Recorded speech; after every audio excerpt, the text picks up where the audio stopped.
Hello student, मैं मोइनुद्दीन एक बार फिर से एमडीएस क्लासेस में आपका स्वागत करता हूं।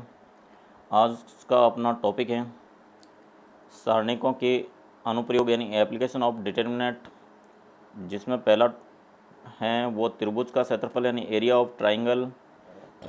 अब देखिए, यदि त्रिभुज के तीन शीर्ष दे रखे हो, पहला शीर्ष x1 y1, दूसरा शीर्ष x2 y2, तीसरा शीर्ष x3 y3 हो, तो हम जानते हैं छोटी क्लास में हमने पढ़ रखा है कि त्रिभुज का क्षेत्रफल होता है वो del equal to 1/2 x1 y2 minus y3 और plus x2 y3 minus y1 और plus x3 y1 minus y2। ये त्रिभुज का क्षेत्रफल हमने छोटी क्लास में पढ़ा है।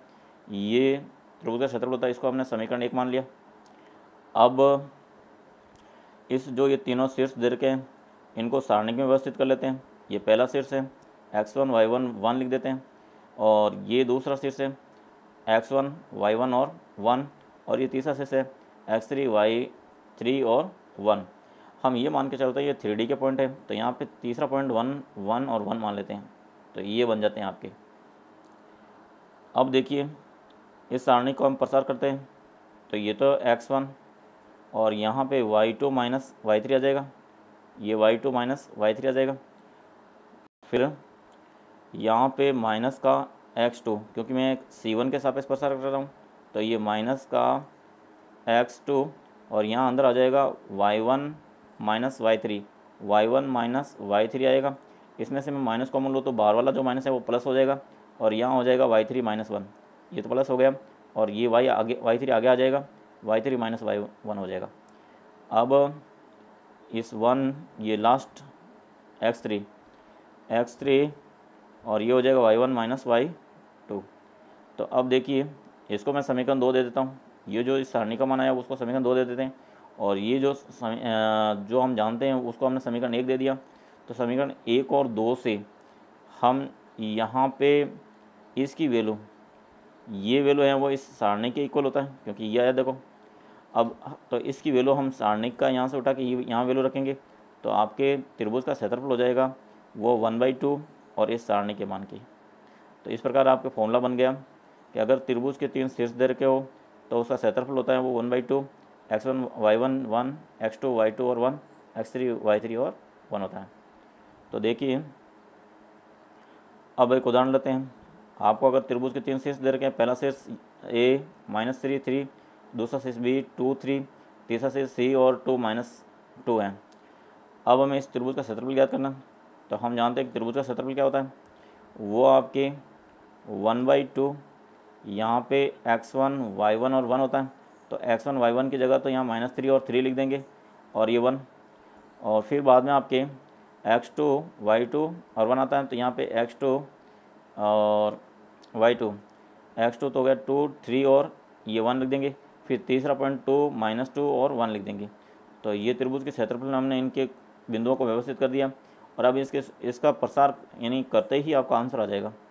तो देखिए, इसका प्रसार कर लेते हैं। ये 1/2 तो है ही है, ये -3 और -3 का उपसारणिक 3 1 -2 और 1, फिर ये -3 और इसका उपसारणिक 2 2 1 1, और फिर 1 और इस 1 का उपसारणिक 2 2 3 -2, और फिर आपके 1/2 ये -3, ये 3 -1 प्लस के 2, ये प्लस के 2, और फिर ये -3 और 2 -2 आ जाएगा। फिर ये आपके 1, ये 2 -2 तो -4 और -2 × 3 यानी 6। इस प्रकार से आपके ये 5 × -3 यानी -15, और 2 -2 0, तो ये पूरा ही 0 हो गया, और ये -4 -6 10, 10 को 1 से मल्टीप्लाई किया तो -10।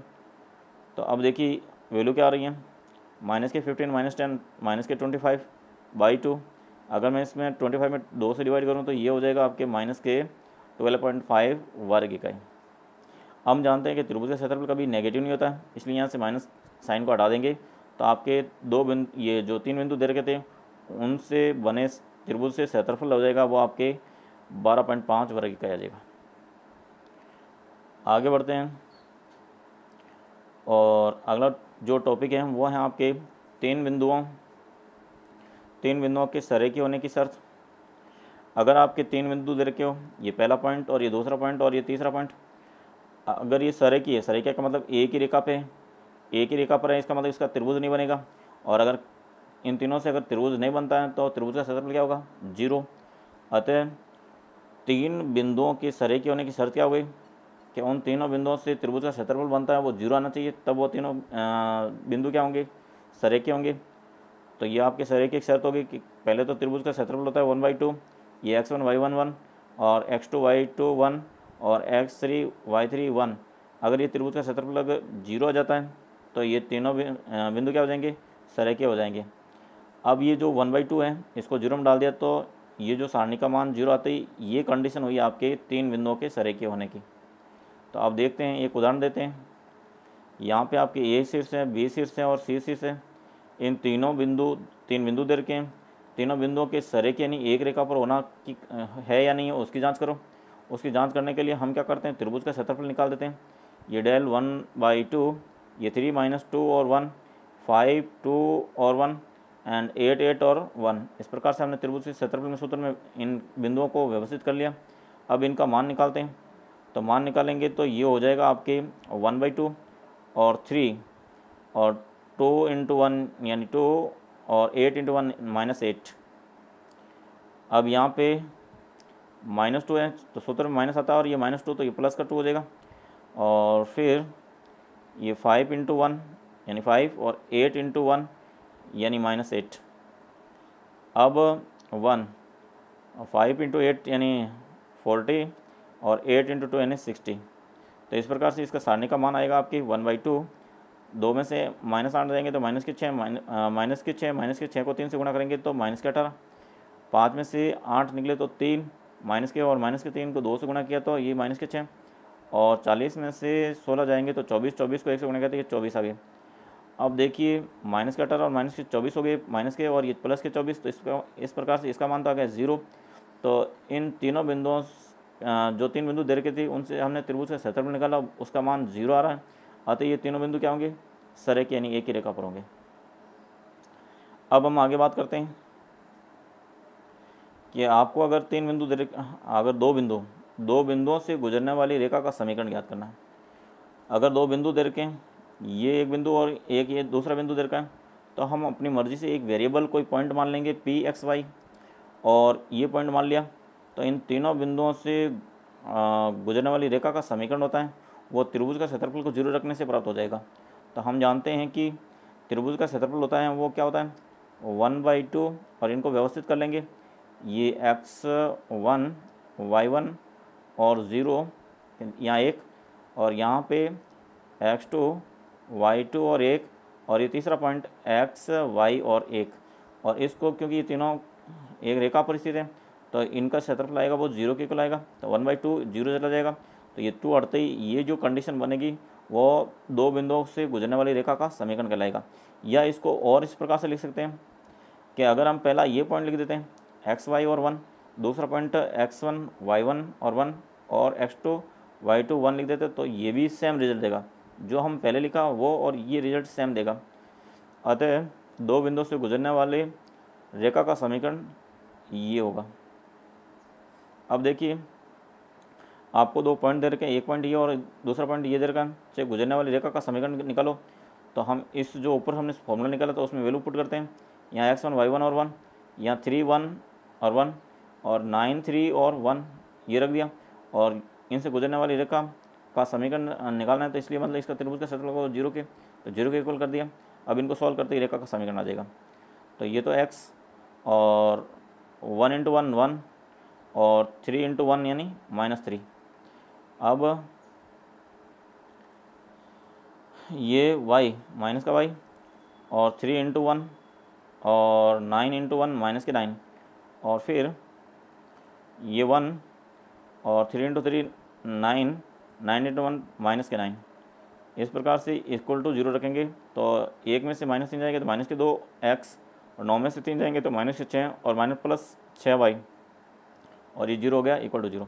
इस पूरे इक्वेशन में मैं -2 से भाग दे दूँ तो आपके x - 3y इक्वल टू 0 आ जाएगा, क्योंकि -2 से भाग दिया तो प्लस हो जाएगा, ये माइनस हो जाएगा। तो इस प्रकार से 2 बिंदु दे रखे हो तो उनसे गुजरने वाली रेखा का समीकरण इसका निकालेंगे। अब देखिए अगला जो टॉपिक है वो रैखिक समीकरण निकाय है। रैखिक समीकरण निकाय यानी रैखिक समीकरणों की जो निकाय बनता है उसे हम रैखिक समीकरण निकाय कहते हैं। तो ये 3 रैखिक समीकरण दे रखे हैं, तो इसे हम एक रैखिक निकाय कहेंगे। रैखिक निकाय में यदि आपकी ये v1 v2 v3 इनकी सबकी वैल्यू अगर 0 के इक्वल है तो ये जो निकाय आएगा वो समघाती कहलाता है। और अगर ये सभी 0 के इक्वल नहीं हो, कोई भी एक तो 0 होता है मगर दूसरा v1 नहीं 0 हो, तो वो आपकी विषमघाती कहलाता है, विषमघाती निकाय कहलाता है। तो यहाँ हम विषमघाती रैखिक समीकरणों का हल ज्ञात करना सीखेंगे। तो आगे बढ़ते हैं। अगला जो है वो है सारणिक के प्रयोगों में से क्रैमर नियम। अब क्रैमर नियम क्या होता है उसकी चर्चा करते हैं। यदि 2 चरों वाले रैखिक समीकरण निकाय दर का हल कैसे करते हैं, वो क्रैमर नियम से करते हैं। तो क्रैमर नियम क्या होता है ये आपको दे रखा है इस प्रकार से। देखो पहले तो एक क्रैमर नियम है क्या वो दिया है। अगर आपके ये समीकरण निकाय के 2 समीकरण हैं तो क्रैमर नियम होता है आपके x del 1 upon del y del 2 upon del. यानी इन दोनों समीकरणों में x की वैल्यू निकालनी है तो ये x आ जाएगा आपके del 1 में, डेल का भाग दे देंगे तो x की वैल्यू आ जाएगी। और यहाँ y की वैल्यू निकालनी है तो del 2 में डेल की वैल्यू भाग दे देंगे तो y की वैल्यू आ जाएगी। अब यहाँ पे डेल क्या होगा, डेल होगा आपके ये a1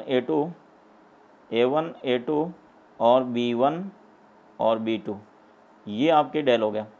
डेल 1 क्या होगा, ये आपके डेल हो गया। डेल 1 क्या होगा, इस a1 a2 की जगह मैं c1 c2 रख दूँ तो ये c1 c2 रख दिया, b1 b2 है ये डेल 1 आ जाएगा।